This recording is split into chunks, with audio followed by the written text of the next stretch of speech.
자, 대통령령으로 정한다. 체크 한번 해야 됩니다. 자, 지금부터 이제 시험에 나올 수 있는 문제 중에 또 하나가 뭐냐면 주어 체크하는 거. 누가 그리고 누구령인지 이런 것들을 묻는 문제도 단골 문제이기 때문에 소방기관 설치는 대통령령으로 정한다라는 걸 한번 체크하실 필요가 있고, 자, 그러면 사실 소방기본법 시행령으로 볼 수 있는 부분이긴 한데 이게 사실 무슨 령이냐면 이제 지방소방기관 설치에 관한 규정, 설치에 관한 법률 문서가 따로 있습니다. 결국은 대통령령급 문서가 따로 있어서 거기 보게 되면 이제 그 119 관서 센터를 뭐 인구수 몇만 명까지는 센터가 필요하다. 뭐 이런 것들 기준들이 있거든요. 그래서 뭐 소방서가 지역마다 지역의 인구수가 늘어나면 소방서도 늘어나고 센터 늘어날 거잖아요. 근데 법적 기준이 있다는 얘기입니다. 무작정 늘리는 게 아니라 이런 것들의 규정은 별도의 법률로 있다. 근데 그 내용이 이 법규 시험에 나오는 건 아니기 때문에 일단 대통령 정한다라는 것만 기억하시고 2항에 소방 업무를 수행하는 본부장 또는 서장은입니다. 그 소재지를 관할하는 시도지사라고 해요. 앞으로 뭐 특별시장, 광역시장 이런 용어는 안 쓸 겁니다. 시험에서도. 시도지사라는 표현을 쓰는데 시도지사의 지휘와 감독을 받는다라는 거 체크 한번 하고 계셔야 됩니다. 사실 지방직에서 국가직 전환되면서 실제 이제 그 뽑는 임용권이라고 하죠. 임용권이 소방청장에게로 갔어요. 원래 과거에는 시도지사가 임용권을 가지다가 이제 소방청장이 전국에 있는 소방관 채용을 관할하게 됐는데, 그렇지만 아직까지도 어떤 지휘권, 감독권에 관련된 부분은 시도지사에게 있습니다. 요걸 한번 체크하셔야 되고, 근데 불구하고 위에도 불구하고 청장은 화재 예방 및 대형 재난입니다.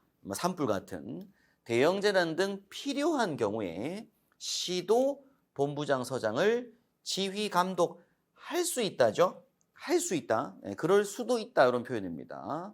원칙상으로는 시도지사다. 그리고 사항에 시도에서 소방 업무를 수행하기 위하여 시도지사 직속으로 본부를 둔다. 그래서 국가에 전환되면서 요것만큼은 이렇게 만들어 달라고 각 시도지사 측에서 요청해서 만들어진 법률입니다. 그래서 이제 그 시도지사 직속으로 본 거죠. 소방본부는. 자, 3조의 2번 소방공무원의 배치 나오는데요. 이건 또 크게 의미는 없습니다. 뭐 넘어가셔도 될 것 같고, 제 3조의 3번 뭐 제주특별자치도는 뭐 이렇다. 우선 적용한다는 얘기인데 이것도 넘어갑니다. 시험 나오는 내용은 아니고요. 자, 제 4조로 넘어가겠습니다. 119 종합 상황실의 설치와 운영. 그 보통 소방서급에 보면 소방서급 이상으로 보통 기본적으로 119 종합 상황실이라고 하는 게 있는데, 실제 이제 그 CCTV가 막 한 100대 쫙 설치가 돼 있고 전화 받는 사람들이 한 30명, 40명이 쫙 배치가 돼 있는 이런 상황실은 시도급으로 있습니다. 서급이 없고요. 그러니까 본부급에. 그래서 부산도 부산 소방본부에 보면은 종합 상황실이 있고요. 그리고 경상남도도 경남도 본부에 종합 상황실이 있습니다. 그럼 결국 전화를 걸면 119 여러분께서 뭐 어떤 재난 발생해서 119 전화를 걸면 그게 서나 동센터로 가는 게 아니고 그 시로 가요. 전화가. 그래서 그 시에 전화로 119 했을 때 앞에 051을 안 붙였지만 예를 들어 지역에서 전화를 걸면 그 지역에 119로 전화 가거든요.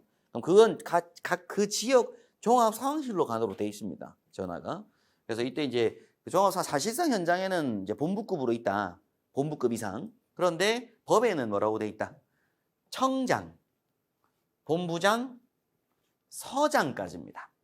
청본서까지는 화재 재난재 그 밖에 구조호흡이 필요한 상황이 발생했을 때의 신속한 소방 활동을 위한 정보의, 여기 중요해요. 이것도 이제 하는 역할이죠. 정보의 수집, 분석, 판단, 전파, 상황 관리, 현장 지휘, 조정 통제 등의 업무를 수행하기 위하여 119 종합 상황실을 설치 운영하여야 한다라고